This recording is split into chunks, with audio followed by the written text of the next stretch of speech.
Les Grands Prix de Formule 1 vous présentent aujourd'hui, en direct du circuit Gilles Villeneuve de l'île Notre-Dame, cette séance de qualification présentée par Suzuki, au-delà de l'ingénierie. Vous voyez que le temps s'est mis au beau, comme on dit. Bienvenue à cette séance de qualification du Grand Prix Air Canada. Ce sont des conditions météo qui se sont non seulement améliorées, on a presque envie de dire qu'elles sont idéales. Et pour en savoir plus long sur toute cette mise en scène, tout de suite, Christian Tortora et ses invités chez BAR.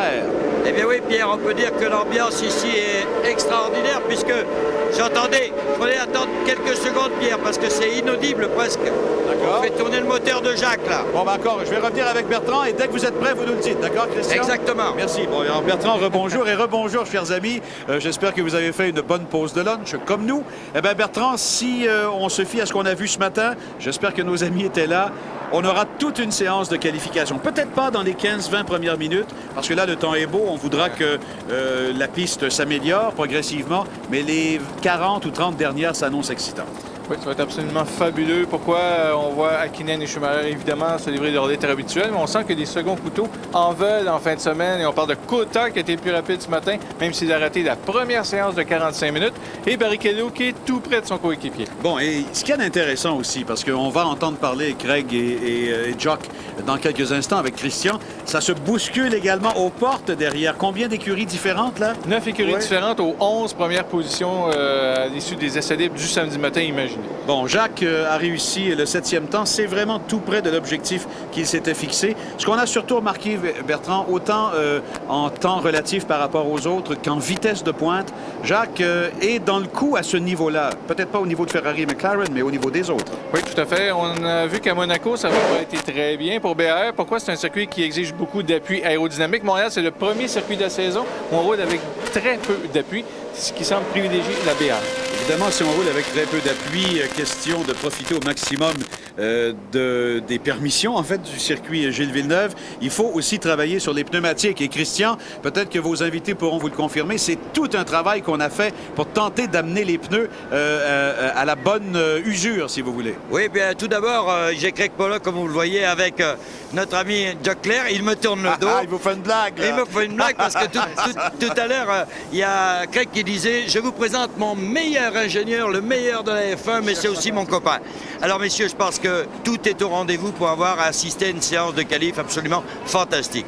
Je pense que ça va être une qualification très difficile. Certainement, Jacques qui peut dire nettement plus que moi vis-à-vis Jacques et puis comment il va se qualifier.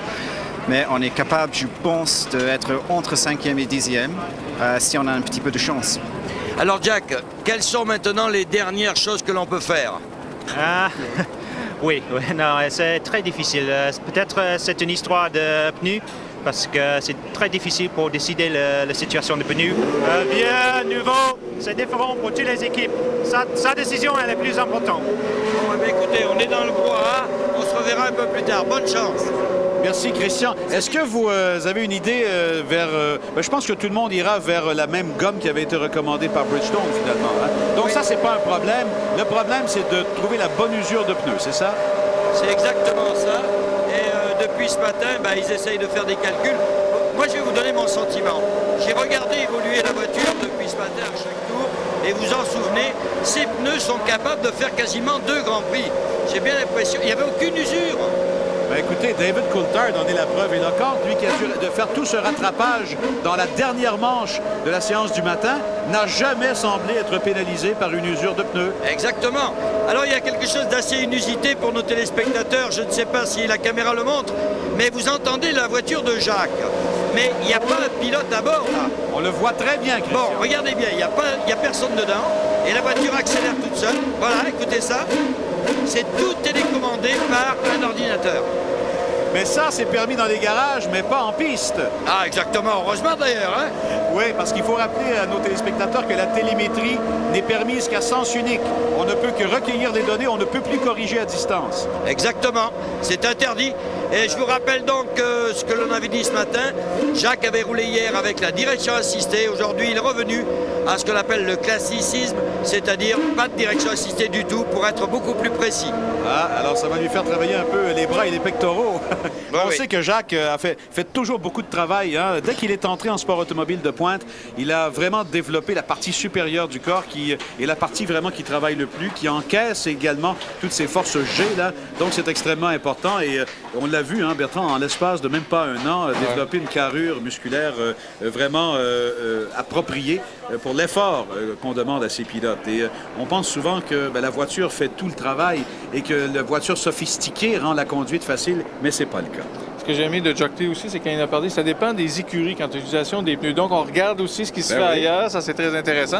Alors, rappelons un peu le dilemme qui se pose. Est-ce qu'on met des pneus déjà rodés à l'avant et à l'arrière ou seulement à l'avant ou seulement à l'arrière? Alors, c'est une question d'équilibre de voiture. Et rappelons aussi les particularités du circuit Gilles Villeneuve, Bertrand. La température de la piste ne fait pas foi de tout. C'est une piste, même si elle est très chaude, c'est une piste qui demeure très douce, donc peu abrasive et donc peu adhérente à la base. Donc il faut trouver les bons réglages et vraiment trouver l'équilibre parfait. Et c'est ça qui fait la beauté de la F1. Et Christian, en fait, quand on parle de tous ces équilibres-là, il faut dire aussi qu'une séance de qualification, pourquoi est-ce qu'on a toujours les meilleurs temps à la fin? C'est qu'on peut utiliser la séance de qualification même pour faire des tests, finalement. Tout à fait, tout à fait. Il y en a qui en profitent un maximum parce que des fois on dit « Ah, il suffirait d'un petit millimètre ici, un petit millimètre là ». Ça fait toute la différence. On joue toutes les cartes. De toute façon, meilleur exemple qu'on a pu avoir, c'est celle de Coulthard. Vous avouerez, comme le disait Bertrand, il a pratiquement rien fait, puis tout d'un coup il sort, il a roulé. Il aurait pu s'arrêter à un moment donné. Hein? Non, on continue parce qu'on essaye de peaufiner, de trouver, par exemple, encore le même problème dont on parlait tout à l'heure, les pneumatiques par exemple, mais la consommation aussi. On voulait vérifier des tas de paramètres. Absolument. Alors donc c'est sûr qu'il faut rouler un maximum. De toute façon, vous le savez, un des grands secrets et une grande force des grandes équipes, c'est de pouvoir rouler vraiment plus que les autres. Absolument. C'est une évidence. Et on fait la même chose évidemment sur le terrain. Christian, je me fais le porte-parole de tout le Québec et de tous nos téléspectateurs à travers le Canada français. Vos lunettes vous vont fort bien. Oh écoutez, je suis obligé de les mettre parce que vraiment là, ça tape. On n'est plus à Montréal, on est à Monaco là. Hein. Mais je suis très sérieux, elles vous vont très bien. Alors Christian, est-ce qu'on peut voir ce qu'on a déjà vu dans des séances de qualification, attendre qu'un nuage passe pour que la température baisse un peu et là tout le monde y va? J'ai peut-être l'impression que c'est ce qu'on risque de vivre aujourd'hui. Hein. On peut en avoir, il y a des cumulus de beau temps un peu partout, alors ça pourrait arriver. Mais merci beaucoup. Tout à fait. On va tout de suite faire une pause et on sera de retour dans quelques instants.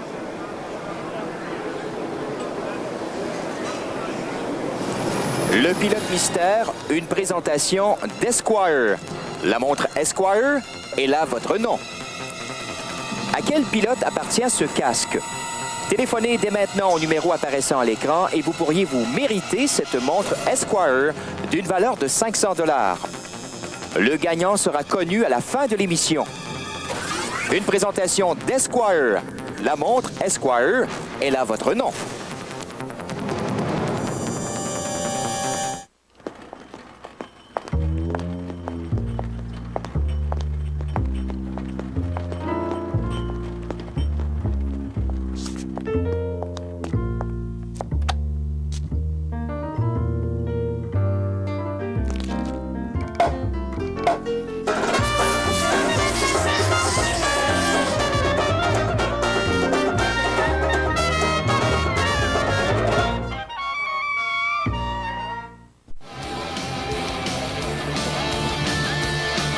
Quelle superbe image du circuit Gilles Villeneuve et de l'île Notre-Dame.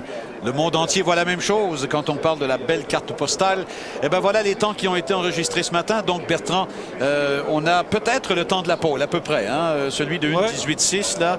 Et ce serait à peu près la seconde d'amélioration par rapport à l'an dernier. Voilà tous les autres et les écarts. Donc les 6 premiers à l'intérieur de la même seconde. Et les autres sont pas très loin. Pas les 6 premiers, les 8 premiers, pardon. Et regardez les autres, c'est quand même pas très loin. Quand vous avez 1,5 secondes là sur un tour d'1:20, c'est un écart très raisonnable et donc on descend jusqu'à passer Jos Verstappen en 12e. Oui, et à nouveau, Coulthard hier a fait quelques excursions hors piste. Il a signé le meilleur temps. Ce matin aussi, hein, dans la deuxième séance, à un moment donné, a commencé à pousser très fort. Il est allé hors piste, alors que Schum, lui, a toujours été un petit peu plus en contrôle. Quelques dérapages, mais plus en contrôle. Bertrand, est-ce alors que... qu'il en a en réserve? C'était mal. Voilà, ben, c'est une bonne question. Et il faut dire aussi que la séquence dans laquelle nous sommes, tu en parles à chaque Grand Prix alors qu'on voit les conditions météo formidables. C'est vraiment idéal présentement. Bertrand, tu en parles à chaque Grand Prix parce que ça s'accumule. Quelle est cette séquence d'absence de victoire pour le détenteur de la pole? Ouais, 12 courses maintenant. Alors, il faut remonter à Häkkinen au Grand Prix de Hongrie au 15 août dernier. On va voir un vainqueur parti de la position de tête sur la grille. Hey, regardez cette belle image. Comment c'est beau avec les bateaux là, qui se promènent également. C'est formidable. Et ici au Canada, ben, il ne faut pas remonter très loin. Il y a les deux dernières éditions, non. Mais en 97, Michael Schumacher avait fait pole et victoire. Damon Hill avait fait pole et victoire en 96. Oui. Devant Villeneuve, ouais, qui avait tout donné pour essayer de passer au départ. Ouais. Ça avait coincé un peu. Et avait adopté une stratégie différente de Hill, un arrêt contre 2 arrêts. Et ça n'avait pas arrivé suffisamment à la fin. Il avait terminé quelques secondes à la fin. On les voyait à peu près dans la même image à la fin, là, mais il y avait quand même peut-être ce 2 secondes d'écart entre les deux pilotes. Alors, il reste encore 2 minutes avant le début officiel de la séance. Mais comme vous le voyez, et ça c'était tout à fait prévisible, on va prendre bien son temps avant d'aller en piste. C'est une séance typique de beau temps, disons-le comme ça. On voit encore une fois cette autre portion du circuit Gilles Villeneuve qui ramène les voitures vers l'épingle à l'extrémité est. Évidemment, vous allez voir le virage en épingle qui devrait apparaître. Tiens, voilà. Alors, vous avez cette nouvelle portion qui a été refaite en surface. Et là, ben, vous revenez bien sûr vers la ligne de départ arrivée. Et ça, c'est une image qui vous montre à peu près où nous sommes, si j'ai bien vu. Là, la caméra est placée à peu près au même endroit. Il y a Arnaud Trulli qui a de grandes prétentions ici. Et, avec raison sur la grille à Monaco. Hein, alors, il a prouvé que lorsque la monoplace fonctionnait, qu'il pouvait livrer la marchandise. Ça, c'est le pauvre Heidfeld. De très mauvaise fin de semaine pour lui. Sorti de piste très tôt hier matin, vendredi. On l'a puni un peu. On lui a dit 2 minutes, je pense pas. On va attendre que tu vas attendre qu'on répare ta monoplace. Et voilà, ben, ce ciel qui est très immaculé. Le bleu est très immaculé. Évidemment, il y a quelques bandes nuageuses encore, mais rien de menaçant. Oui, ça, c'était sérieux ce qu'on vous disait. Hein? S'il y a un nuage qui apparaît et que la piste est couverte en partie, la température baisse, les moteurs respirent mieux, on envoie les voitures en piste. Écoutez, on a vu le phénomène inverse ce matin, Bertrand. Dès que le soleil est apparu, en quelques minutes à peine, la piste est montée de 21-22 degrés jusqu'à 30 degrés. Alors, Jacques, jusqu'à maintenant, bien évidemment, ça a été fort encourageant, les premiers Grands Prix. L'équipe BR a marqué ses premiers points dès l'Australie, en a rajouté à Saint-Marin, mais la fiabilité a encore fait défaut. Boîte au Brésil, boîte en Grande-Bretagne, bris d'accélérateur en Espagne. Il y avait même un petit incendie à l'arrière de la voiture, si vous vous rappelez bien. Et en Europe, on l'a arrêté parce qu'avec la télémétrie, on savait que le moteur allait sauter. Et 7e à Monaco. Oui, tous ces efforts à Monaco qui ne sont pas récompensés, évidemment, puisqu'on ne donne des points qu'aux 6 premiers. Mais quel départ on a vu de la part de Villeneuve cette année? Hein? On peut dire, Bertrand... Départ au pluriel. Oui, absolument. Juste une petite parenthèse, Bertrand. C'est commencé officiellement cette séance. Le chrono est en marche, donc, depuis 17 secondes maintenant. Donc, vous allez probablement devoir patienter, je dirais quoi, 15-20 minutes peut-être, avant de voir, en général, Mazzacane ou Jeunet s'amener en piste. Quoique Trulli, lui, va peut-être vouloir y aller assez tôt. Comme je vous dis, on a peut-être encore un peu de travail préliminaire à faire en qualification. Ce n'est pas la norme, mais il n'est pas dit qu'on ne prend pas peut-être une première tentative pour améliorer une deuxième ou une troisième éventuellement. Parce qu'on peut faire 4 sorties si on fait un tour rapide à chacune. Parce que le tour de préparation et le tour de décélération, si vous voulez, ou de retour à la ligne des puits, compte dans le total de 12. Alors écoutez, puisque c'est bien calme pour l'instant, nous allons tout de suite faire une pause et lorsque nous serons de retour, espérons que nous aurons peut-être l'occasion de vous présenter les premières voitures en piste. À tout de suite!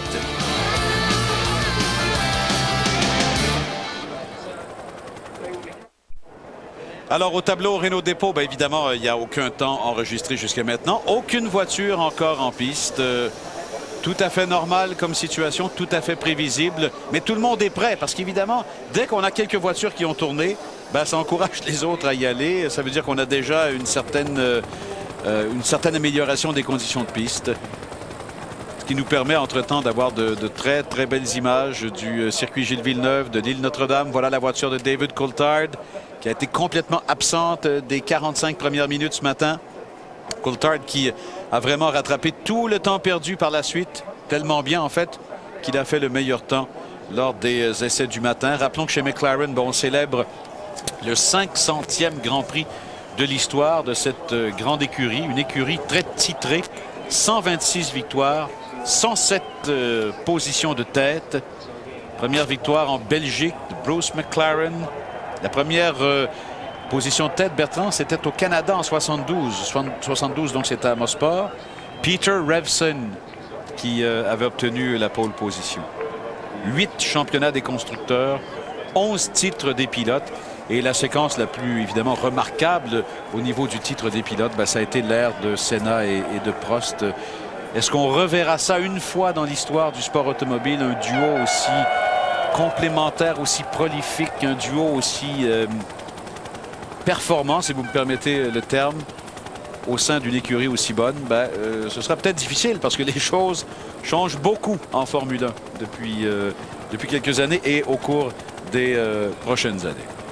Alors, les spectateurs font la vague. Ça, c'est une façon peut-être de montrer qu'on a hâte d'assister à la séance de qualification. Et pour l'instant, ben, nous, la vague va se déplacer vers Christian, qui lui aussi, je pense, s'est déplacé. Ben oui, je suis monté voir mes confrères en salle de presse et malheureusement, il y a un petit pépin. Il n'y a pas de chronométrage actuel. On a dit qu'à peu près dans 10 minutes, ça serait rétabli. Il y aura un problème de transporteur. Je ne sais pas comment ça fonctionne, mais il y aura un petit problème actuellement. Pour l'instant, il n'y a pas de temps possible.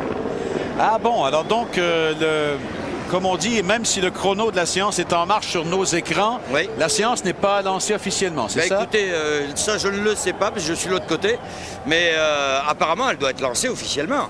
Mais je dirais que ça les arrange même qu'il y ait très peu de voitures. Ils pourraient le faire d'une autre manière. Ouais. Mais le système habituel, une partie est en panne pour l'instant. Ah bon, mais de toute façon, Christian, ce qu'on voit, c'est pas inhabituel par beau temps. Hein? Oui, oui. Par beau temps, ça se bouscule pas au portillon, comme on dit. Non, mais bon, de toute façon, ils ont dit même pas 10 minutes, alors ça va se passer. Mais il faut dire que c'est très complexe. Et vous avez entendu cette semaine, notre ami Jean Campiche nous expliquer un petit peu tout ce qui s'était passé.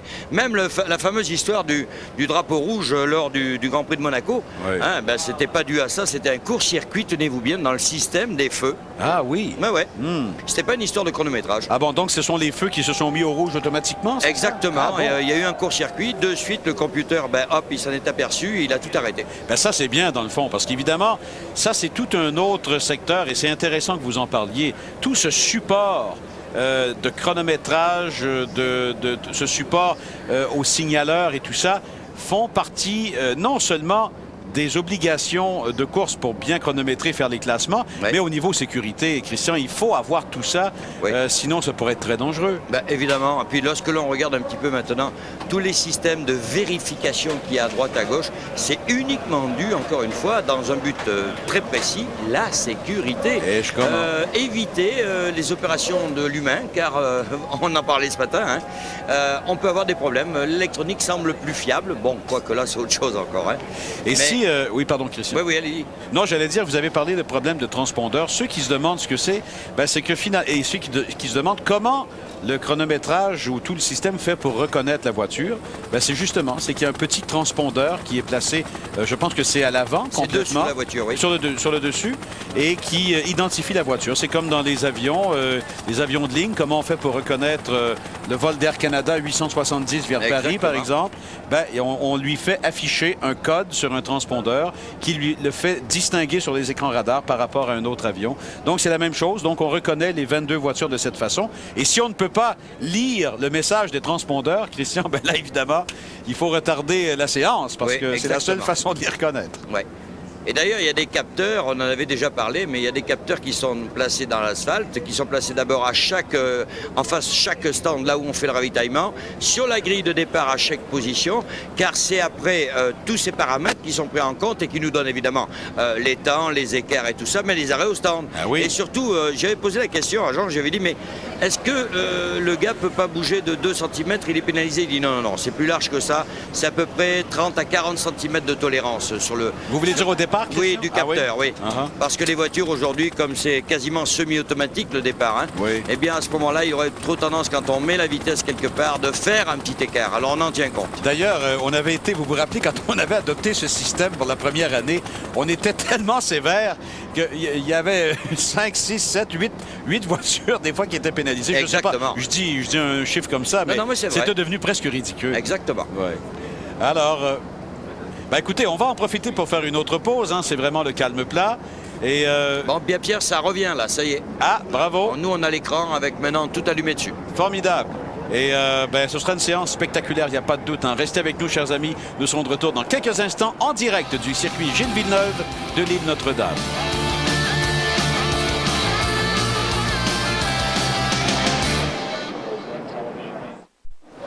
Eh bien, c'est le calme plat et c'est le vide total au tableau Renault Dépôt de ces qualifications du Grand Prix Air Canada. Aucun temps d'enregistrer jusqu'à maintenant. Christian nous a parlé de ce problème électronique, là, au système de chronométrage, problème qui semble réglé maintenant. Et nous, le chrono est toujours en marche. Alors, je ne sais pas si... j'ai l'impression qu'il n'y a pas lieu de repousser la séance. Personne, de toute façon, ne voulait sortir. Alors, c'est un geste intelligent. Oui, on aurait peut-être eu un problème si une voiture était sortie des puits. On aurait dit, oups, on vient de se faire prendre. Mais... Ouais. Mais il faut dire que tous les pilotes sont à bord de leur voiture. Le dernier en séquence qu'on a pu apercevoir, nous, ici, de notre position, c'était Mika Hakkinen, qui est maintenant à bord de sa voiture. Alors, tout le monde est prêt. Évidemment, on attend toujours qu'une première écurie se sacrifie. Comme je le disais, c'est en général Minardi, bien sûr. Lucien? Et j'ai bien hâte de voir comment... Oui, Christian, merci. On va... apercevoir maintenant David Coulthard. Ouais. Et les gens qui l'ont aperçu, ça c'est juste devant nous, là. Les gens qui l'ont aperçu lui ont donné une bonne main d'applaudissements. C'était peut-être pour Schumacher qui traversait la ligne des puits aussi. Alors, je ne sais pas. Je vais voir Lucien. Ah, il y a pas mal de casquettes de Ferrari, effectivement, devant nous. Alors, mais quoi que Coulthard mérite aussi les applaudissements parce que il a été très belle excellent. fin de semaine jusqu'ici. Oui. Très belle fin de semaine jusqu'à maintenant. Et très belle séquence, sûrement la plus belle séquence de sa carrière. Il vit sûrement les moments les plus heureux de sa carrière. Et voilà Jean Alesi qui, lui, évidemment, doit puiser au fond de toutes ses ressources personnelles pour accepter avec philosophie ce qui lui arrive. Il me semble qu'il grisonne vite, Jean. Trouves-tu? C'est pas facile parce qu'il a plongé dans cette aventure avec Alain Prost, non seulement par... comment dire, par choix de carrière, mais aussi par passion, je pensais. Mais s'il y en a un qui croyait au projet d'Alain Prost, c'était lui, hein, Bertrand? Oui, mais c'est peut-être cette passion qui le sauve. Lui, je pense, est heureux d'être en F1 et de rouler en F1. Certains pilotes ne sont heureux que s'ils gagnent. Oui. Lui, je pense que sa passion, c'est la F1. Et tant qu'il peut piloter au championnat du monde, je pense qu'il sera un homme heureux. Eh bien, on aura une première voiture en piste. Et non, ce n'est pas une Minardi. Je pense que c'est Nick Heidfeld. Est-ce qu'on veut encore lui le pénaliser? Ou lui faire, comment dire, pas le pénaliser, mais lui faire la leçon encore? Non, je fais des blagues. On parlait de sa petite erreur de vendredi qu'on lui a peut-être fait payer par un peu moins de temps de piste. Alors, presque à 15 minutes, Pierre, donc. Exact. Alors, rappelons que l'an dernier, c'est Michael Schumacher qui avait fait la pole. Mika Hakkinen avait remporté sa première victoire à Montréal. Je pensais que vous allez dire l'an dernier, Nick Heidfeld a remporté le championnat européen de Formule 3000. Donc, absolument. un pilote de pointe, un pilote Mercedes qui est prêté à Alain Prost. Et ça, c'est presque une nouvelle donne. Il y a des pilotes Mercedes, il y a Heidfeld, il y a Zonta. Zonta, il ne faut pas l'oublier. Ouais.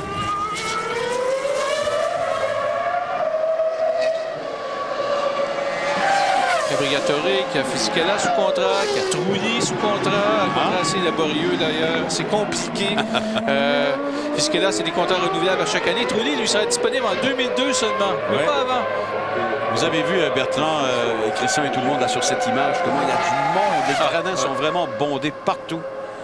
Et ça aussi, c'est très révélateur du succès de ce Grand Prix. Alors, encore quelques mètres et Nick Heidfeld va passer à l'attaque pour son premier tour, que l'on dit tour rapide, c'est-à-dire le tour lancé là, vraiment à fond pour tenter d'inscrire le meilleur temps possible. Ça va nous donner peut-être déjà une indication également de la qualité du revêtement, Bertrand, ou des caractéristiques du revêtement. La piste est à 26 degrés présentement, donc même s'il fait beau, l'humidité baisse toujours et la température de la piste est presque égale à la température ambiante. Mais il y a des zones d'ombrage. On voit là que les cumulus qu'on a au-dessus de la tête font leur travail à certains endroits. En première longue ligne droite, on atteint 320 km/h sous le pont des Îles.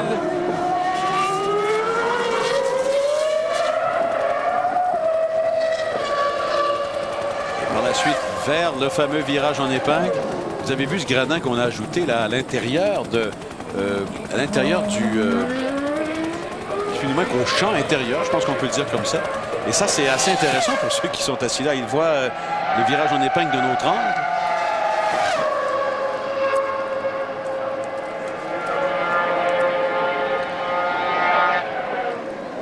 Si Heidfeld nous fait un autre tour, on va essayer de le suivre, vous donner une idée de ce que c'est un tour du circuit. Alors, la ligne droite des puits.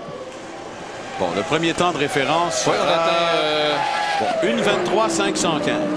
alors 305 km/h. On descend 70 dans cet enchaînement, le virage Senna.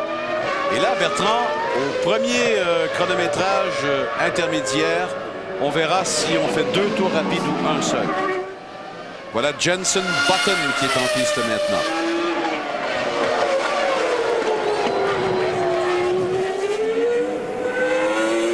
Pendant qu'on a vu Heidfeld faire toutes sortes de fantaisies en fin de semaine, des sorties de piste, des têtes à queue. Button impeccable cette fin de semaine. Aucune erreur.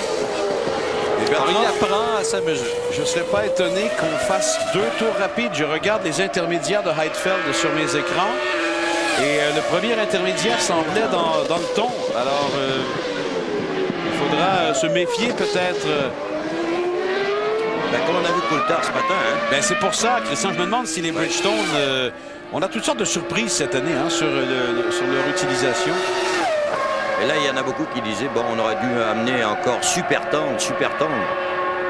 Ouais, mais encore là, est-ce que c'était la bonne approche? Bref, il y a des ingénieurs beaucoup plus compétents que nous qui... Alors voilà, qui ont fait ça le y est. calcul. Non, alors, et Pierre, oui. ça y est, on commence avec les ténors. Hakkinen. Bon, allez, et puis Heidfeld est de retour au puits. Donc, j'ai l'impression qu'on aura une séance de qualification standard, messieurs, c'est-à-dire une sortie, un tour. Donc, 4 sorties totales possibles pour les pilotes qui seront là. Alors, Button, par rapport à Heidfeld, en principe, ça devrait être pas mal mieux dès le départ. Ce qui est confirmé par cette avance déjà de près d'1 seconde au premier passage intermédiaire, au premier point de chronométrage. Alors donc, Hakkinen vient de sortir. Pierre, lui, aurait des pneus rodés à l'avant parce que sa voiture souffre d'un léger sous-virage, donc l'avant qui ne veut pas s'inscrire en virage. Il aurait des pneus neufs à l'arrière. Alors voilà la combinaison donc pour Hakkinen. C'est rendu tellement sophistiqué, c'est pas croyable. 1 seconde et demie d'amélioration pour Button au deuxième temps intermédiaire. Et je regardais les lignes, c'est vraiment superbe. Oui. Ah ben, Button, il faut vraiment le connaître de mieux en mieux pour réaliser que ce qu'il fait le vendredi n'est pas révélateur de ce qu'il peut faire en qualification ou en course. Exactement. Et avez-vous vu sa tête penchée dans la longue ligne droite? C'est pour permettre un maximum d'air, la prise d'air qu'on voit au-dessus de sa tête. Et Ralph fait exactement la même chose. C'est peut-être les deux seuls, il me semble, que j'ai remarqué qui faisait cette petite tactique. Est-ce que Michael Schumacher l'a pas fait ici l'an dernier, le long de la ligne du bassin? Oui, Moi, je crois me rappeler que oui, Bertrand. D'ailleurs, tu en avais parlé l'an dernier et tu nous avais bien donné la raison.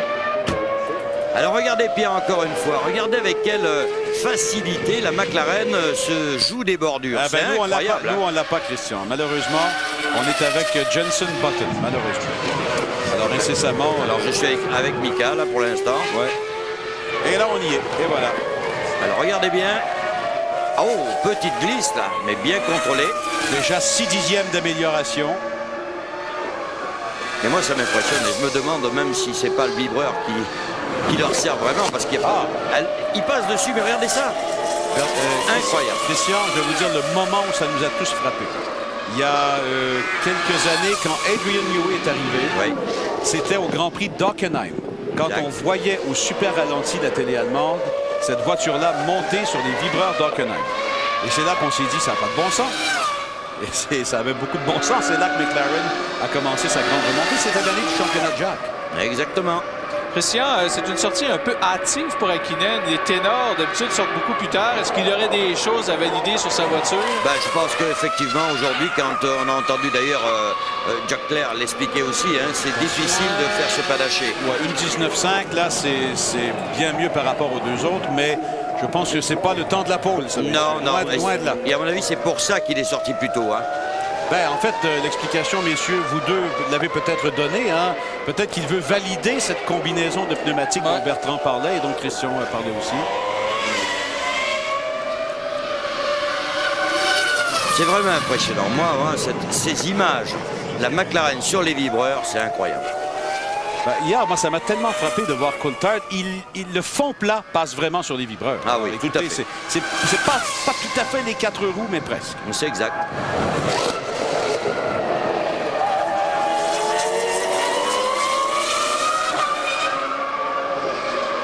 Hakkinen, on essaie de voir à l'œil. Il semble pas être en pleine vélocité. Alors, on va faire une pause. Donc, il a pour l'instant le meilleur temps. Mais comme on l'a dit, ça va s'améliorer grandement au cours des prochaines minutes. Donc, restez avec nous, chers amis. Nous serons de retour dans quelques instants à cette séance de qualification du Grand Prix Air Canada. Alors, au tableau Renault Dépôt des temps enregistrés jusqu'à maintenant, Mika Hakkinen a le meilleur chrono. Vous voyez les écarts chez les autres.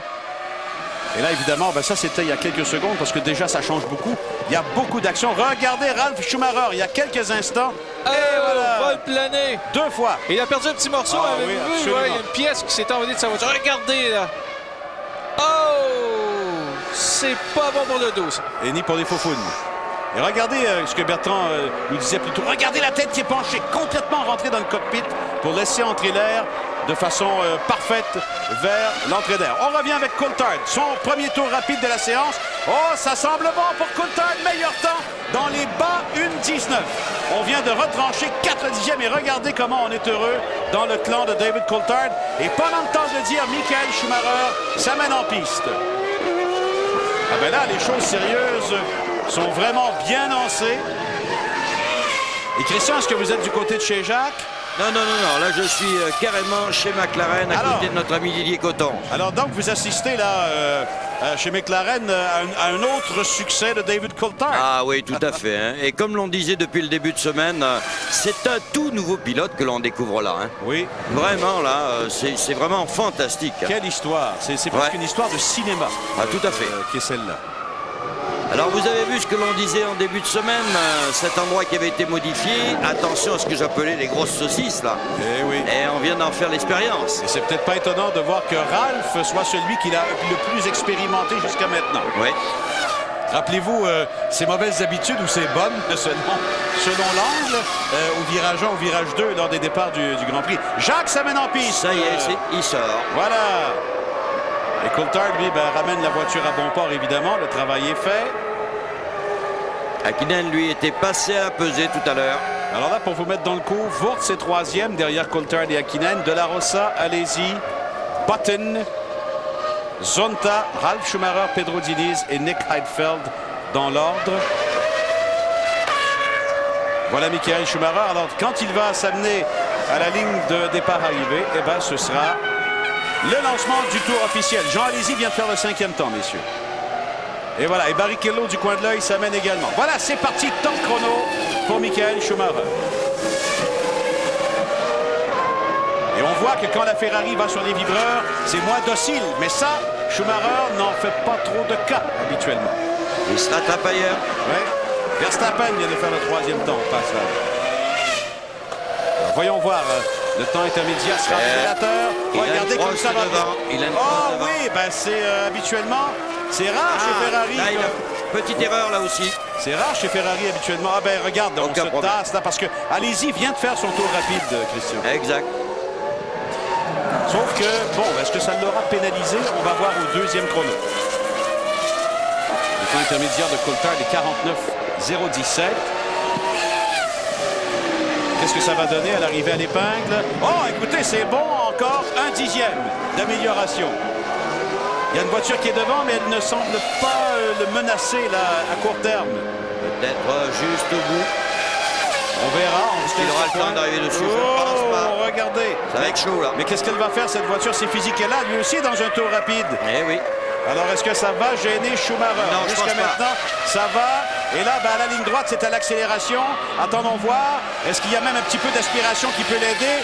Deuxième temps. Alors, voilà, ça lui a peut-être... une voiture dans le bac à gravier. Oui, Voilà, ça accident. semble être une Minardi. Si Oui, une Minardi, oui. Une couleur. Oui, c'est Mazzacane, Gaston Mazzacane, qui n'est pas blessé. C'est ce qu'il vient de signaler au personnel d'intervention. Il a tapé parce que les deux roues avant ne regardent pas dans la bonne direction. Là, c'est... Sorte de strabisme. Problème de frein, certainement. Ah non, il a échappé avant. Il l'a échappé avant. Oh, il a tapé fort. Ah oui, vous avez vu ça à la reprise. Ben, on aura peut-être l'occasion aïe, aïe, de le aïe, voir aïe, également.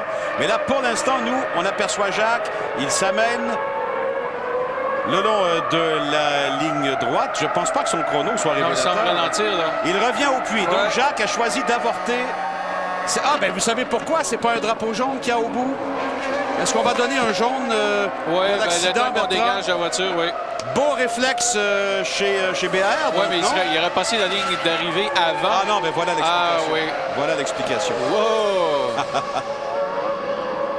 Mais Bertrand, c'était pas son tour rapide, d'après moi. Mais ça, c'était au premier. Ça, c'était au premier virage. D'après moi, c'était au début de son tour rapide, ça. C'est roues bloquées. Alors, il s'est rendu compte tout de suite que ça ne donnait rien. Il est revenu au puits. OK. Alors, est-ce qu'on va... on le crédite de 2 tours, c'est ça. Donc, tu as raison. Il vient de sauver un tour complet, là. Et ça, c'est très important. Oui. Alors, Coulthard, Schumacher, Barrichello maintenant, 3e temps. Et Barrichello est encore collé à Schumacher. À peine... enfin, 2/10 qui les séparent. C'est un petit peu plus, mais ça risque de s'améliorer d'ici la fin. Johnny Herbert maintenant, 5e. Alors, Coulthard, Schumacher, Barrichello, Hakkinen, Herbert. Frentzen qui était devancé par Villeneuve ce matin. C'était peut-être sa pire menace pour s'insérer devant la BR. Alors qu'Eddie Irvine, lui aussi, est en piste. Et 4/10 pour Frentzen, c'est énorme. Au 2e temps intermédiaire, là, ça va pas du tout.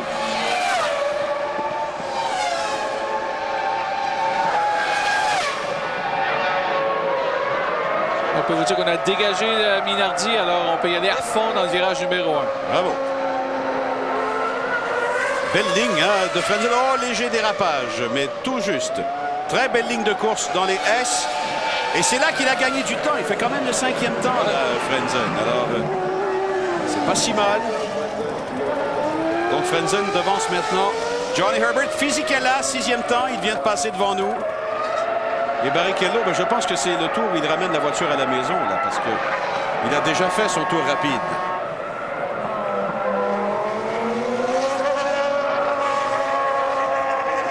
Alors, Frentzen, Fisichella et Herbert qui sont en piste. Barrichello, donc, 3e temps, 1:19, 512. Le temps de 1:19, 128. Et celui qui a été réussi par David Coulthard.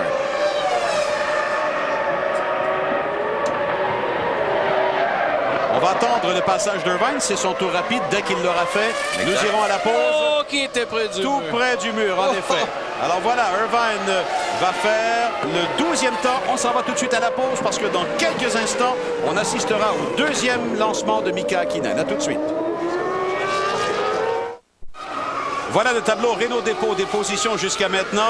C'est David Coulthard qui a le meilleur temps, mais ça risque de changer. Mika Hakkinen est sur un tour extrêmement rapide. Allons-y tout de suite. Il a une demi-seconde d'avance à l'épingle. Eh oui, mais Pierre, il est en train de malheureusement tout perdre à l'épingle. Il a pris trop large, bloqué les roues à l'entrée. Alors quand on dit à l'épingle, évidemment, c'est à la portion rapide, à l'entrée du virage. Exactement. C'est là où est la cellule de chronométrage. Voyons voir ce que ça va donner. S'il négocie le virage dans les 1:12, c'est pas mauvais. C'est ce qu'il a fait. On a touché légèrement la bande gazonnée. Ça semble bon. Premier temps, 1:18,985. Et Mme Berger est contente. Et Jacques commence son tour rapide maintenant. Alors Jacques Villeneuve vient de passer devant nous. Son tour rapide est lancé. Hakkinen, lui, va ramener la voiture à la ligne des puits.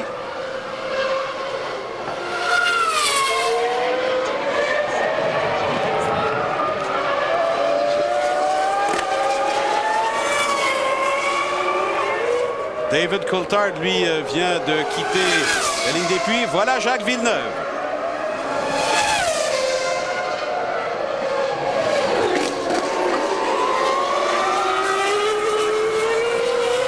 Le temps de référence de Mika Hakkinen apparaît à la gauche. L'écart est d'1 seconde à cet endroit. Pas très probant, hein? C'est le moins qu'on puisse dire, messieurs. Oui. Mais très bonne sortie de l'épingle. Voyons voir s'il pourra rattraper un peu de temps. Oh là là, il y a deux voitures, je pense. Ben là, Hakkinen va rentrer, l'autre... Aïe, aïe, aïe, c'est ruiné, c'est ruiné. Ah, oui, c'est sûr. Aïe, aïe, il a dû lever le pied. Oui. Il n'a pas freiné, il a dû lever le pied. Ouais, c'est vraiment dommage. Hein. C'est vraiment a mis, c'est raté, c'est le 8e temps. Hakkinen a mis beaucoup de temps à rentrer. Évidemment, il faut préparer le respect de la limite de vitesse et tout ça. Mais bon, très mauvaise coïncidence. Alors Pierre, j'en profite si vous le permettez. J'ai qu'à côté de moi, je pense, le meilleur analyste que moi-même. Je vais parler évidemment d'Olivier Panis. Dites-moi Olivier, qu'est-ce qu'on peut tirer comme leçon jusqu'à maintenant sur cette première partie? Je crois que c'est que les pilotes viennent de faire un premier run pour voir comment ça se passait, comment était la piste. Donc maintenant Mika est ressorti bien sûr en cherchant comment se situer le niveau de grip. Et a fait un tour rapide et a pris la pole position. Mais je pense que David aussi est très bien depuis tout le week-end. Donc ça va se battre très fortement entre tous les deux. Mais il ne faut pas oublier aussi les deux pilotes Ferrari qui aussi vont pas donner leur part aux chiens. Je pense que ça va être une grande bagarre durant la qualification. Et surveillons très intéressante pour tout le monde. Mais pour l'instant, c'est un peu tôt pour voir vraiment la grille au complet. Oh, meilleur temps Coulthard, voilà. Christian et Olivier. Meilleur temps. Oui, Olivier, voilà. Coulthard, vous le disiez. Oui, David a fait un très bon travail durant le week-end. Il est très en confiance. Il vient de gagner Monaco. Je crois que les deux pilotes ont bien s'amusé pendant la qualification. Et ça, c'est vraiment intéressant pour tout le monde. Alors attention à la Ferrari, là aussi, maintenant. Oui, alors Michael Schumacher et Rubens Barrichello sont en piste. Et là, Jacques vient de faire le 7e temps, messieurs. Hey, alors il a fait 2 tours rapides. Il nous a joué le coup. Mais oui, il a fait 2 tours rapides. Ah ben, tu parles. Ben, il faut dire qu'il devait être assez furieux, merci. Hein. Ah ben, 1:20,221, le 7e temps. Schumacher, meilleur temps par 14 millièmes. Ah, ça va jouer très dur jusqu'à la fin, là, Olivier. Oui, parce que là, sur le premier partiel, Michael est un peu en avance. Maintenant, il faut voir le 2e et le 3e, parce que tout à l'heure, c'était la même chose, mais il a perdu un peu dans les 2 derniers. Donc, il faut voir s'il peut améliorer maintenant. Mais c'est vrai que de toute façon, ça va être très serré entre les McLaren et les Ferrari. Mais je crois que McLaren a un petit avantage ici. Et là, il y a Barrichello qui est devant lui, mais je pense qu'on va le laisser passer. Hein, oui. Bon, ben là, je pense qu'il ferait bien ne pas se bloquer tous les deux, là. Hein. Il l'a passé au bon endroit, en plus. Barrichello, lui, par la suite, sera en mesure de lancer son tour rapide. Voyons voir Schumacher. La référence, là, la sortie du virage, c'est vraiment 1:12 à peu près. Oui, exact, oui. Ben c'est là, c'est dans le coup. Évidemment, la qualité de la sortie donne cette accélération vers la ligne de départ arrivée. Attention, ce sera meilleur... Non, 2e temps par 14 millièmes. Ah, et tu parles d'une séance spectaculaire. Olivier, ici, sur ce circuit, apparemment, le plus difficile, c'était de trouver les bons pneus, c'est-à-dire faire un panaché quelque part, non? C'est ce que tout le monde a cherché depuis le début. Honnêtement, il y a une sortie de route. Oui, c'est Verstappen qui a tapé le rail. Il semble avoir une... C'est vrai ouais. que le choix de pneus est pas très difficile, mais je pense que les pneus qu'a amené Bridgestone est un peu dur pour ici. Donc tout le monde a essayé de trouver un équilibre, de faire un panaché entre les pneus. C'est difficile de dire ce qu'on a choisi, mais c'est vrai que pour tout le monde, ça a été le plus gros problème aujourd'hui de trouver un bon choix et un compromis. Eh bien là, messieurs, simplement drapeau rouge. Oui. Pour vous dire qu'on arrête la séance, c'est que la voiture de Verstappen dont vous avez parlé, Christian et Olivier, est vraiment obstrue, vraiment de façon dangereuse la piste. Et tout ce beau rythme là auquel on assistait, tout d'un coup vient de s'estomper. Ben voilà peut-être une question à poser à Olivier. Comment gère-t-on une pause dans l'action au moment où on est dans le programme de progression, Christian? Oui, alors je me fais le porte-parole de nos amis en studio. Comment on peut gérer justement cette pause maintenant, Olivier? Ah ben comment on peut la gérer? Bon, un coup en attendant, non je rigole. Je crois qu'on peut la gérer, on en profite pour regarder un peu mieux les analyses mesures, pour voir ce qu'on peut améliorer parce qu'on a un peu plus de temps et d'essayer de bien comprendre vraiment tout ce qu'on pourrait faire pour essayer d'être encore plus performant pour les runs à venir. Alors, le meilleur temps pour l'instant est celui de David Coulthard, Michael Schumacher, 14 millième. Hakkinen est là. Et regardez celui qui s'était faufilé, évidemment, parce qu'on ne peut pas tout suivre. Heinz Harald Frentzen, à 6 dixièmes et demi, là seulement. Et il s'est faufilé devant Barrichello. Alors, ça, c'est pas banal quand même.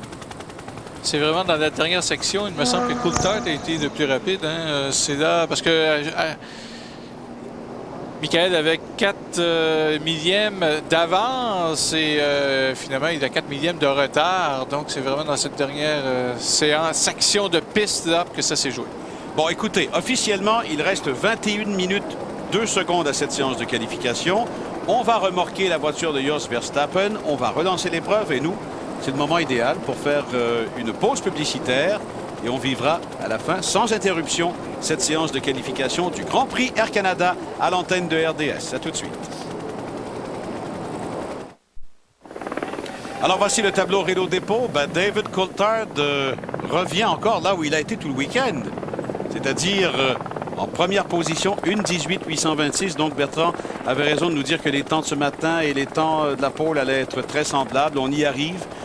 Peut-être encore quelques dixièmes de flexibilité. Là, Michael Schumacher à 14 millièmes d'écart et Mika Hakkinen par la suite.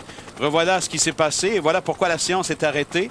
Jos Verstappen qui a frappé le muret, a frappé les rails et le dommage à la suspension est très évident. Donc la voiture a dû s'arrêter. Il y a des débris sur la piste qu'on va bien sûr nettoyer. Ouais, le problème, c'est qu'il n'y avait pas de grue à cet endroit. On le voit donc le résultat. Il faut aller chercher la voiture. Il faut même s'asseoir sur le museau pour balancer le poids du moteur à l'arrière.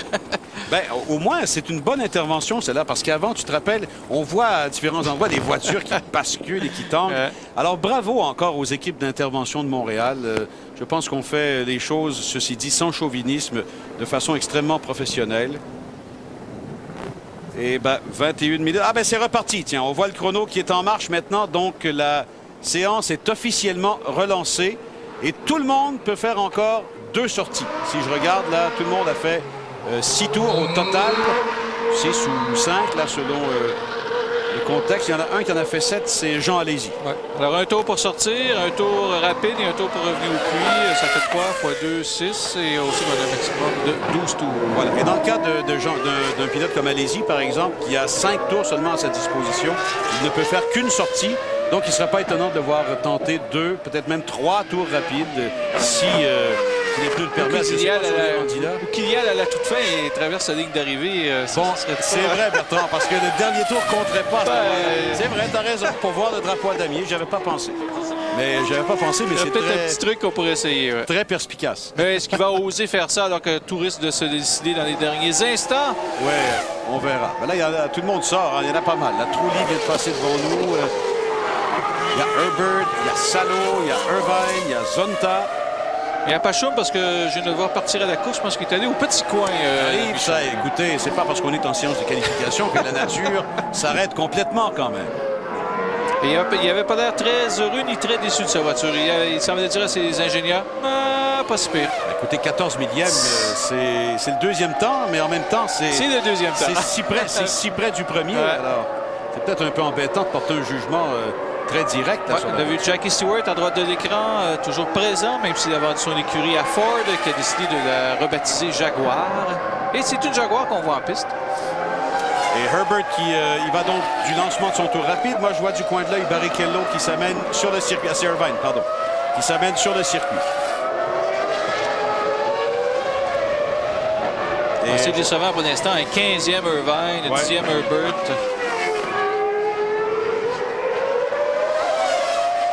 On semble vraiment perdu. Je pense que c'est le bon terme chez Stewart, chez Jaguar. On a changé de directeur technique, ça semble pas très heureux. Et on pense même rapatrier l'ancien directeur technique qui était Alan Jenkins, qui est allé chez Prost, il s'est fait médard. Parce qu'on dit que quand on s'en est débarrassé chez Stewart, on n'était pas très heureux. Tout le personnel autour n'était pas très heureux parce qu'il aimait bien travailler avec Alan Jenkins. On dit que Ford n'était pas très heureux d'ailleurs, que chez Stewart, on s'en soit débarrassé. Alors, c'est tous ces brassements internes qui peuvent affecter une écurie. On l'a vu chez BAR dans le passé. Il faut parler aussi de la maladie de Paul Stewart, Bertrand, parce que le vrai leader de l'écurie, c'était Paul Stewart. Qui n'était pas juste le fils de Jackie. Là, il avait fait ses classes et c'était devenu une très belle opération. On les avait vus en Eurosérie, en Formule 3, en Formule 3000. Et Paul Stewart est atteint d'un cancer, il faut le rappeler, subit des traitements. Et Irvine lui revient au puits, a même choisi d'avorter complètement. Alors Hakkinen vient de passer la ligne de départ arrivée. Ce sera donc le tour lancé pour Hakkinen. Alors qu'on voit Herbert qui revient vers la ligne de départ arrivée. Qui pour l'instant est 10e et revient au puits. Alors donc, on devrait apercevoir Mika Hakkinen incessamment. Hakkinen qui est sur un tour rapide présentement. Et Coulthard vient également de s'amener en piste.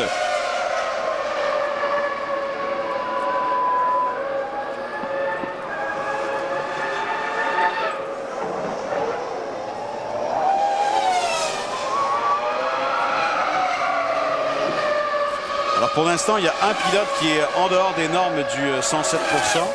C'est Gaston Massacane. Bon, alors celui-là, c'est Barrichello. C'est l'une des deux Ferrari qui est en piste. Barrichello avec 40 millièmes d'écart. Mais auparavant, il y a Mika Hakkinen. Donc il y a les deux là qu'il faut surveiller en même temps.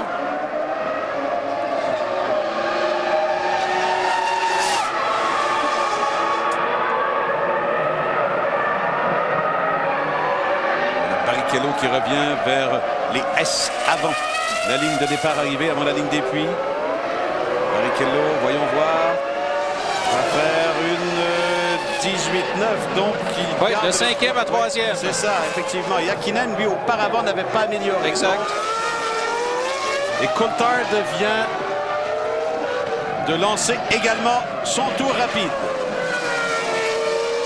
Quand on dit que tout arrive en même temps, et voilà, on roule à bord de la voiture de Coulthard. Voilà le fameux virage Jabouille. Hein, oui, virage numéro 3. La sortie, c'est là où Verstappen vient de taper. Très bien. Très bon jusque-là.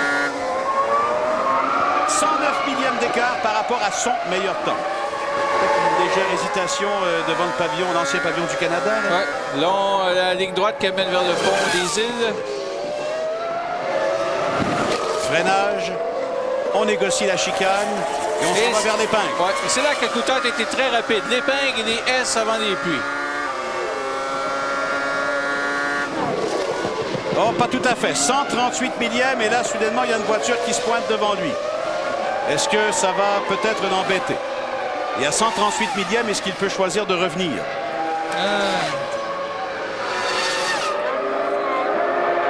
Ah ben non, parce que ça lui fait déjà 8 tours. Alors là, à 4 tours résiduels, ça ne l'aide pas. Et voilà, on y va. On négocie. C'est un léger repli, je pense. Mais attendons quand même jusqu'à la toute fin, en vitesse de pointe. Ah ben par 50 millièmes, c'est pas beaucoup quand même. Alors toujours le meilleur temps à David Coulthard, Schumacher, Barrichello, Hakkinen, Frentzen, Trulli, Fisichella, Verstappen, Villeneuve et Wurz. Voilà les 10 premiers. Parmi les déceptions maintenant, Ralf Schumacher 12e, Jenson Button 16e et Eddie Irvine 18e. Et pour Gaston Massacane, il commence à y avoir de la pression. Massacane n'a pas fait les 107%, la norme de 107%. Peut-être l'expliquer, Bertrand, pour ceux qui n'y sont pas familiers. Oui, alors il faut réaliser un temps qui n'est pas au-dessus de 107 du meilleur chrono. Chaque année, évidemment, il est sorti de piste très tôt, alors ceci expliquant cela dans son cas. Bon, est-ce qu'on pourrait... évidemment, les écuries peuvent faire appel à cette norme, peuvent invoquer des circonstances... comment dire, pas atténuantes, mais peuvent invoquer différentes circonstances pour quand même demander au commissaire une participation au Grand Prix. Et on est assez souple, hein, je pense, en général, Bertrand, avec cette norme, et avec raison, d'ailleurs. Parce que Massakani a prouvé qu'il peut rouler quand même, tout comme Marc Genet.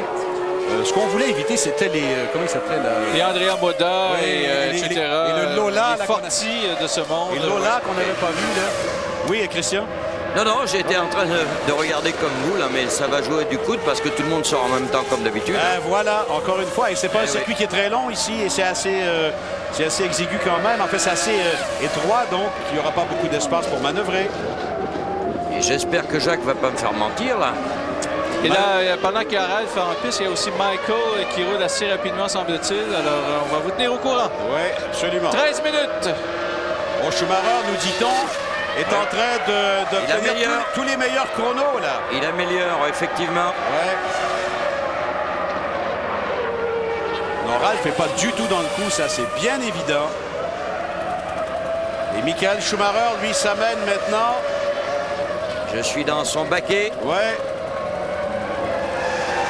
Michael Schumacher, meilleur temps, pole position, 1:18.5. On s'excuse si on n'a pas pu le voir à l'écran, mais on doit quand même vous tenir au courant de ce qui vient de se passer.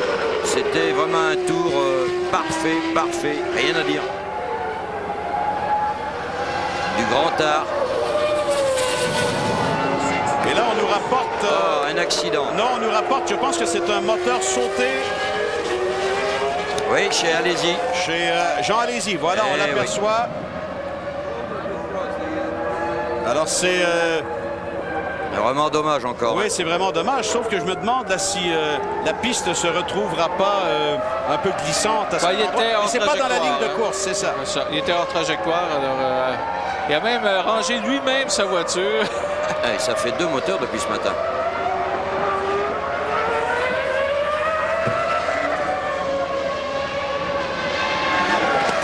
Bon, alors ça, c'est Michael Schumacher, probablement qui revient à la maison. Alors, n'attendez pas un exploit avec cette présence-là. Il l'a fait, son exploit. Il a réussi la pole position, 1:18.546. Et là, ben, il reste 11 minutes 25 à Coulthard, à Hakkinen, à Barrichello de chercher à revenir. Ah, il n'y a rien qui est impossible, hein.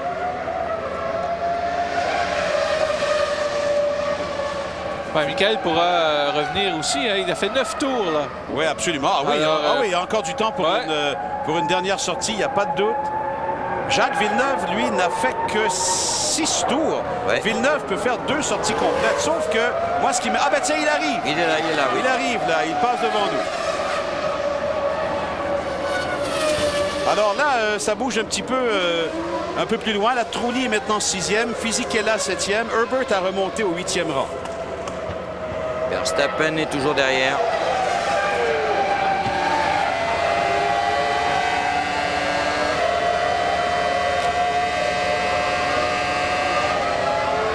Voilà cette fameuse longue ligne droite du bassin. Herbert qui revient au puits.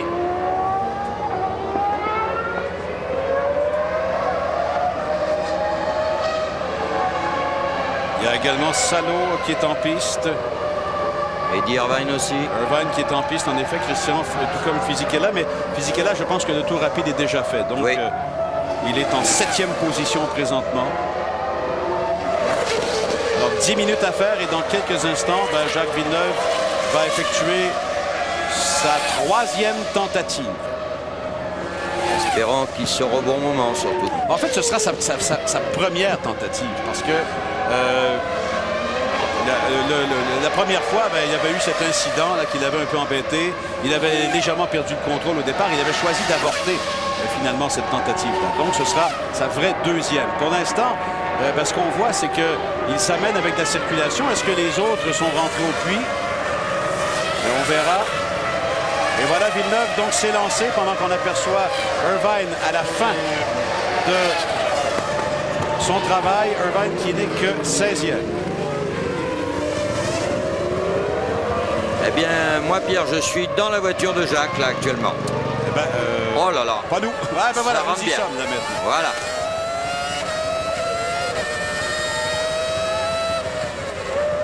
L'écart est d'une demi-seconde. L'important, c'est de garder cet écart parce que s'il accentue aux 3 autres portions, ça semble difficile.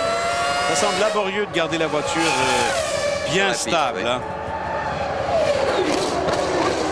Alors, le deuxième temps intermédiaire va nous en dire beaucoup sur la qualité de cet essai. Jacques utilise toute la piste, tous les centimètres qui sont disponibles. Ultra rapide, 8 dixièmes. Bon, ben là, c'est déjà mieux. C'est déjà beaucoup mieux. Ouais, il avait plus d'une seconde lors de la dernière tentative. Voyons voir maintenant dans la dernière portion. Évidemment, la dernière portion, en vitesse pure, ça va. Ce qu'il faut faire maintenant, c'est de bien négocier les S. Et là, ce qui va peut-être le fouetter, messieurs, Zonta vient de faire le 7e temps. Eh oui. Alors, Zonta est à la place que Jacques veut occuper. Très bonne ligne de course à la sortie. Superbe sortie. Superbe sortie, superbe entrée également.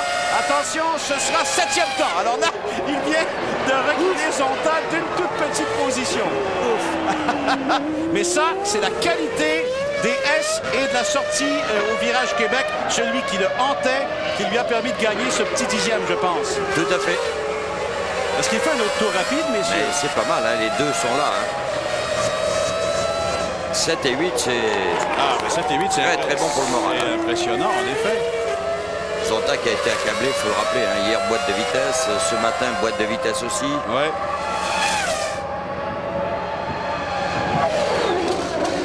Alors, il y a Trulli maintenant. Écoutez, Trulli et Villeneuve, il n'y a qu'un petit dixième, là, à peu près, d'écart entre les deux.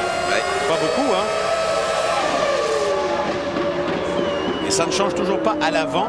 Les 5 premiers ne sont pas sur la piste présentement. Évidemment, on attend à la toute fin pour faire le dernier tour ultime en Bertrand. Oui, et chez Hakkinen, on travaille beaucoup sur la voiture, se plaindrait de survirage. D'habitude, jusqu'ici, les gens se plaignaient de sous-virage, de survirage. Ça, c'est derrière qui tend à décrocher. Là, Bertrand, je surveille du coin de l'œil parce qu'il avait fait 2 tours rapides précédemment. Jacques, il en fait un autre. Alors, il nous refait le même coup. Surveillons le chrono. On n'a pas les écarts, malheureusement. Je vais surveiller à l'écran pour vous. Il est 6e maintenant. 1,19,544. Et il est passé devant Trulli. Eh bien, Là, il va peut-être en faire un troisième parce on que a été... Oui. il est à 10. Autant continuer y aller pour le tout pour le tout. Papa, on a déjà... Et d'ailleurs, on regarde son rythme, il essaie des bordures. Est-ce qu'il va vraiment poursuivre au même rythme? Et on a déjà été sévère, peut-être un peu envers BAR et les stratégies, tout ça. Mais là, on avait bien calculé celle-là. Et Jacques, je pense, avait peut-être déjà ça en tête, là. Ou peut-être a-t-il découvert au cours de la séance? Non. Non, je pense qu'à l'œil, c'est assez évident maintenant. Bon, ben, en tout cas, l'objectif est atteint à cette étape. Le problème, c'est que là, on ne peut plus retourner. Là, il faut vraiment espérer qu'une 19,5, il faut espérer que ce soit suffisant pour faire le top 6. On verra. Parce que celui qu'on veut surveiller, bien sûr, maintenant, c'est Trulli. Trulli qui a été délogé par Jacques et qui est maintenant 6e. Mais moi, je me méfie encore de Fisichella. Hein. Ah oui, Fisichella, vous avez raison. Encore se méfier, toujours.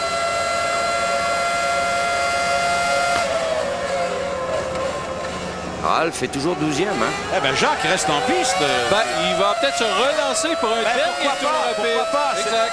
Bien annoncé, Bertrand. Bien annoncé. Jacques essaie un dernier tour rapide. Pourquoi pas? Ce sera son 12e et dernier tour. Ouais. C'est le temps de tout prendre, là.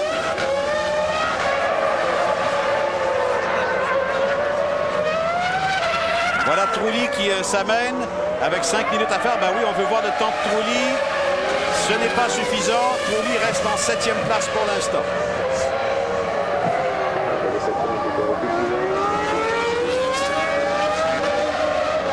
Alors quand Villeneuve reviendra, il aura complété les 12 tours qui lui sont permis. Oh, ce qu'il est sorti là, je trouve. À peu près la même chose que Heidfeld qui a perdu le contrôle de sa voiture plus tôt. Plutôt aujourd'hui, il faudrait dire. Plutôt aujourd'hui, oui, exactement, et non pas en séance. C'est ce que tu voulais dire, Bertrand.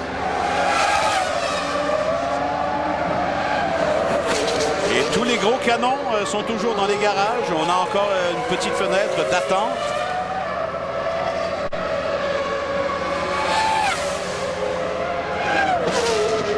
Trulli à 7 dixièmes de Schumacher, mais par rapport à Villeneuve, il faudra surveiller là, si ça peut l'amener.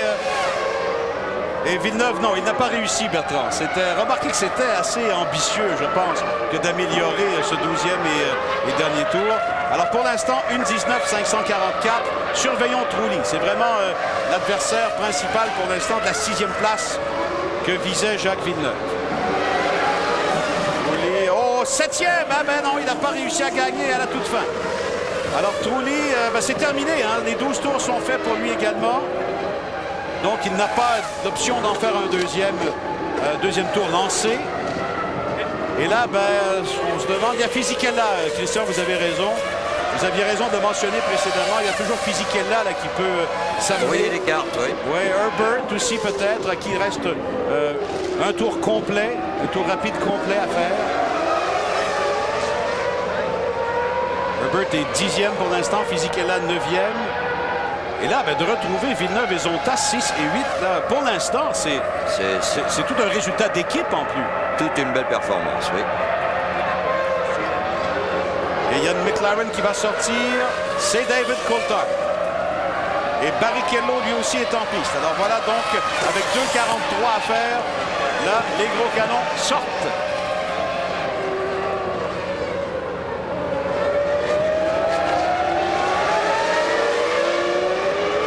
Schumacher est passé devant nous rappelant qu'il ne lui reste qu'un tour rapide à lui aussi.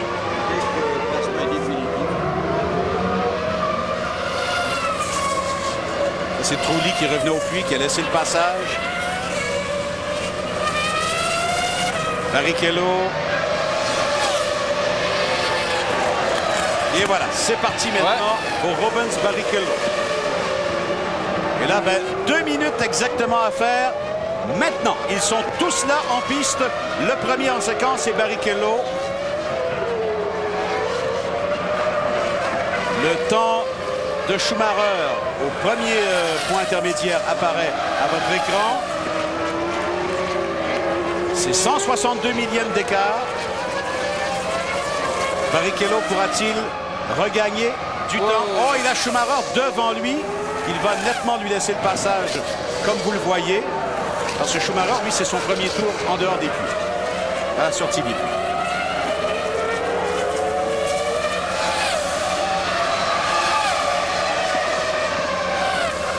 Qu'est-ce que ça donne? 122 millièmes d'écart. Et il a une Benetton à surveiller devant. Ralf Schumacher vient de faire le 11e temps. Alors, de plus en plus, la 6e place de Jacques semble bien assurée. Il faut surveiller peut-être Fisichella.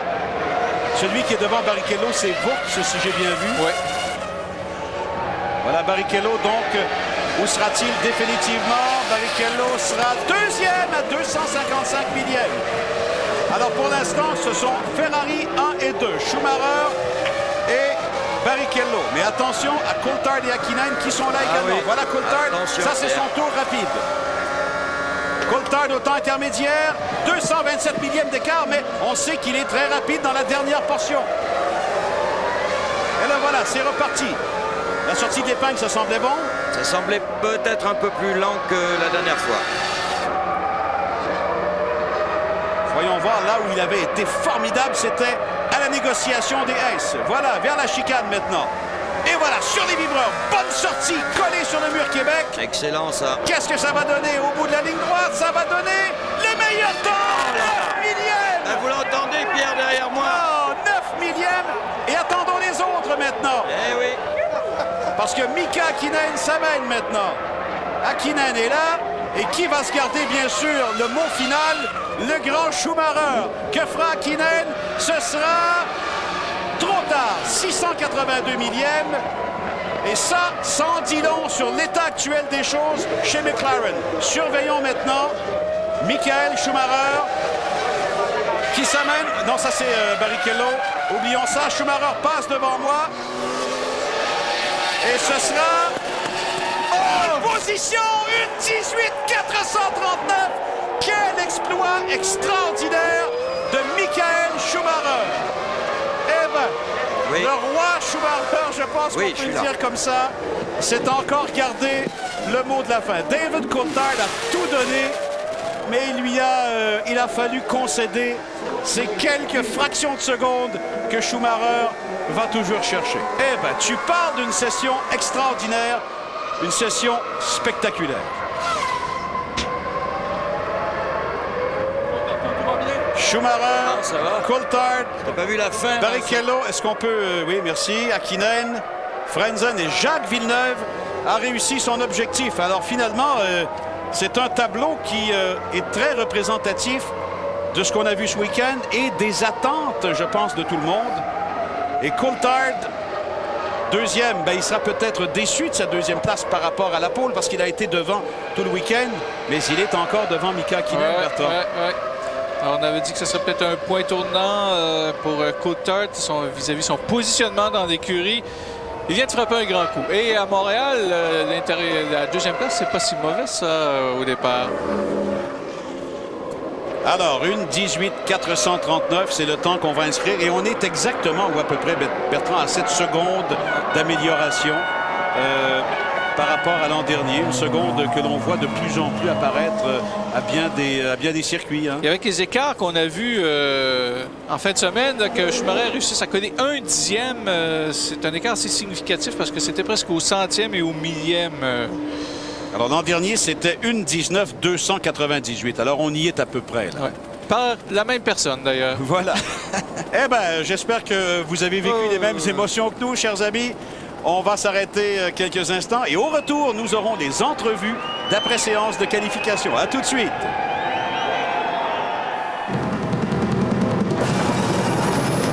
Le pilote mystère était une présentation d'Esquire. La montre Esquire est là votre nom. Félicitations à notre gagnant. Ah, ben félicitations à Madame Diane Wood de Latuc. Quelle belle région. J'ai eu le plaisir d'y circuler il y a quelques instants. Elle a reconnu le casque de Heinz Harald de Frentzen. Elle est notre personne gagnante pour aujourd'hui. Bravo, Diane.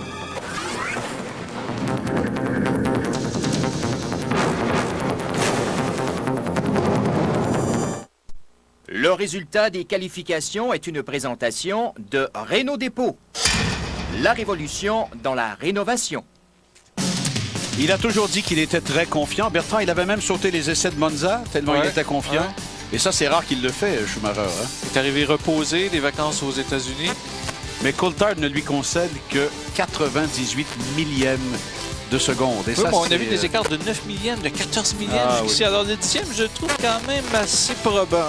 Intéressant. Ouais. Hein? Ouais. Rubens Barrichello concède à tout près de 4 dixièmes. Ça, c'est pas ce qu'on a vu en fin de semaine. Barrichello était toujours vraiment à portée minime de son coéquipier. Mika Hakkinen, 4e. Mécontent de sa voiture. Ah oui, absolument. Et Heinz Harald de Frentzen, ça, c'est une belle surprise dans les circonstances chez Jordan et Jacques Villeneuve. Ben, directement en plein dans le mille, son objectif. Et regardez Pedro de la Rosa qui apparaît en 9e place. Ça, c'est excellent. Pardon, Ricardo Zonta qui apparaît en 8e place. Ouais. Alors ça veut dire une excellente prestation d'équipe chez BAR. Et ça va faire du bien. Après la catastrophe de Monaco, je pense qu'on se cachait même pas chez BAR, Bertrand, qu'on en était gêné. C'est le terme qu'on a utilisé. Hein. Oui, en des ennuis d'aérodynamisme, la voiture ne possède pas suffisamment d'appui. Alors, lorsqu'il en faut une tonne, comme à Monaco, on est en difficulté. Ce n'est pas le cas ici, sur le plan des réglages. Alors, on en a bien profité. Peut-être qu'Honda a fait un petit effort aussi. On sait qu'on travaille régulièrement sur des petites évolutions. On va aux entrevues tout de suite. And welcome to the top 3 qualifying drivers for the Canadian Grand Prix 2000. It's Michael Schumacher, David Coulthard and Rubens Barrichello. Michael, many congratulations. A very exciting end to the session. A superb last run. Did you deliberately wait until last to see what everyone else had done? Oh, you try to go at the end, naturally. Circuit is fastest then, and it was a matter of seconds that I was behind David and I think Mika. But that is not really purposely done. You just calculate your time when you want to go. Now, on the slowdown lap, we noticed you punched the air and you heard that Mika has qualified 4th. Do you still consider Mika your main rival for the championship, or do you think it's David? You said I punched the hand because Mika was 4th? Punched in the air from the driver audio, apparently. No, I thought I punched my hand up in the air because I got pole position, and that was all I cared about. And the only thing which was nice when I heard Rubens was third, that was another big matter. I mean, obviously David is getting stronger and stronger, and so I have to keep worry for him as well. Naturally, after the past 2 years, you had to think more about Häkkinen because he won 2 championships and David was slightly behind. Now he's giving a big challenge to him, and it might turn around. Thank you, Michael. David, you've very nearly had pole position there.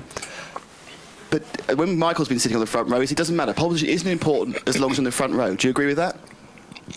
Well, what's important is winning the race. So whatever strategy allows you to do that. And I don't think anyone could argue against having being closer to the first corner is always an advantage. But for whatever reason, it's been a long time since someone's won from pole. But ultimately, it doesn't matter. You know, making small talk about what position you start. It's race results that count. Now it's the third race in the row you've out-qualified. Mika, do you now consider you do have the upper hand? You know, I'm not even looking at that. I'm looking at what's in front of me, and ultimately, I want to see my clear track in front, and that's always been my goal. And you know, as to whether it's Mika, Michael, Rubens, whoever, I really don't care. It's about trying to get the best out of myself. Thank you, David. Rubens, a very good third place in qualifying, but do you feel it could be better, or was that the maximum today? No, it could be better. I mean, I thought it was quite unlucky today because you know, I had all the flags. I was in the middle of the red flag. Then at the end, I had traffic as well. So it was really unlucky because the car was better than what I've you know, the 18.8 that I've done it, and so I really thought that I had a shot on pole position today. I think the whole weekend I've been quite close to that, and it's in a way I'm happy because it's top 3. I mean, 1 and 3 for Ferrari, but I think I could have done better. You're talking about the red flag. In fact, when you came up on the accident that Verstappen had, I think he got hit by some debris. Did that affect the car at all? No, not at all. I mean, maybe the tire that I was running, but because I had to come in, they changed the tire, so it wasn't a problem at all. Thank you, Rubens.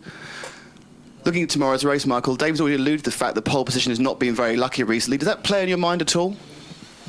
I mean, there's so many people talking about it. You can't dismiss that you think about it. But then when you race tomorrow and you go for the start, you don't care. I mean, you just concentrate on what you do, and you hope it's not going to be a factor.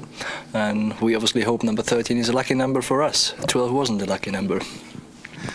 Thank you, gentlemen. Now a word from Michael and Rubens in your own language, please. Michael. Ik ben natuurlijk zeer zufrieden hier op pole position te stehen. Gar keine Frage. Alors voilà pour ces entrevues que l'on vient d'entendre. Michael Schumacher, David Coulthard, Rubens Barrichello. Alors Michael Schumacher, on lui a dit est-ce que c'était calculé à la toute fin? Elle a dit écoute, tu tentes toujours à la toute fin de faire le meilleur temps, ultimement, c'est sûr, sauf que ce n'est pas vraiment planifié dans ce sens-là. C'est juste que souvent, c'est le meilleur contexte pour faire le meilleur temps, et c'est peut-être le meilleur état de la voiture également qu'à la toute fin de la séance. Là, on lui a dit quelque chose qui l'a embêté. On a dit tu sembles avoir montré le point de satisfaction dans les airs quand Mika Häkkinen a fait le 4e temps. Je ne me rappelle pas de ça. Je l'ai fait quand j'ai su que j'avais la pole et quand j'ai su que Rubens Barrichello était 3e parce que, évidemment, Schumacher, lui, doit jouer la carte du championnat du monde. Barrichello, 3e, ça veut dire quand même un allié pas très loin. Je pense que c'est ça qu'il voulait dire et ça lui fait un autre pilote entre lui et Mika Häkkinen. Sauf qu'on lui a rappelé que David Coulthard devenait maintenant de plus en plus le rival. Et il a dû effectivement le constater. Il y a peut-être un changement de la garde auquel on assiste en fin de semaine. Le principal adversaire de Schumacher sera peut-être maintenant David Coulthard. La question qu'on a posée à Coulthard, il a cherché peut-être à minimiser ou n'a peut-être pas compris tout le sens de la question. On lui a dit, est-ce qu'ici, ce qu'on voulait dire dans le fond, c'est ici plus qu'ailleurs, est-ce que parfois partir 2e, c'est-à-dire du côté, je regarde du côté droit finalement de la piste, est-ce que ça peut pas être un avantage si jamais on réussit à prendre départ légèrement supérieur Parce à que l'autre. c'était un peu bizarre au Canada parce que la ligne de départ est ici. On tourne un petit peu vers la droite. Après ça, on plonge vers la gauche. Donc, les deux côtés sont presque aussi bons. Sauf qu'évidemment, le côté d'Apode où on passe le plus souvent, la piste est moins poussiéreuse. Bon, il faut rappeler aussi que c'est un virage, ce sont des S presque... le dernier, la fin des S, c'est un virage en épingle et que le point de corde est du côté droit. Donc, si on peut parfois résister à l'extérieur, on peut avoir un léger avantage. Mais enfin, Hakkinen a dit, pas Hakkinen, mais Coulthard a dit, de toute façon, l'important, c'est d'être là à la fin et ce sont des choses qui ne sont pas nécessairement pertinentes. Là, j'ai bien aimé sa réponse suivante. Elle semblait peut-être très froide et très politicienne, si vous me permettez l'expression, alors qu'on le voit à l'œuvre. Il a dit, on lui a demandé s'il avait maintenant la main mise sur Mika Hakkinen ou s'il avait la main haute sur Hakkinen. Il a dit, ce n'est pas du tout comme ça que je le vois. Il a dit, Hakkinen, Barrichello, Schumacher, ce n'est plus important. Moi, je ne regarde que devant pour moi-même maintenant. Et ça, s'il y a des gens qui pensaient qu'il avait peut-être reçu une grande leçon de vie après s'être tiré miraculeusement indemne de son accident d'avion, ça, c'est peut-être une réponse très révélatrice. Qu'en penses-tu, Bertrand? On le sent plus concentré. On en a parlé un tout petit peu plus tôt. C'est peut-être un déclic pour lui. Pourquoi? Moi, je pense qu'il a eu un peu facile jusqu'ici son accession en course automobile, toute sa progression. C'était un peu facile.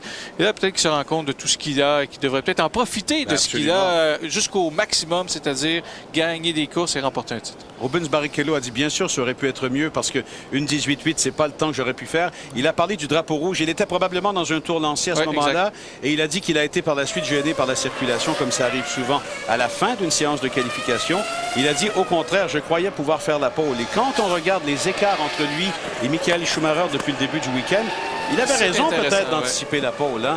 Alors peut-être qu'il ne faut pas non plus mésestimer ou sous-estimer Barrichello compte tenu de ce qu'il avait fait précédemment. Et quant à la course de demain, Schumacher a dit, bon, ben... fichez-moi la paix avec ces statistiques-là. La statistique dont parlait Bertrand, 12 courses de suite, partir de la pole, pas de victoire. Il a dit peut-être que le 13e, ce sera le chiffre chanceux. Surtout que le 12e, c'était lui. Alors, il est temps d'arrêter cette séquence. Voilà, on s'arrête, on sera de retour dans quelques instants. Et Bertrand Houle sont habillés par Tommy Hilfiger, disponible chez Ernest. Les Grands Prix de Formule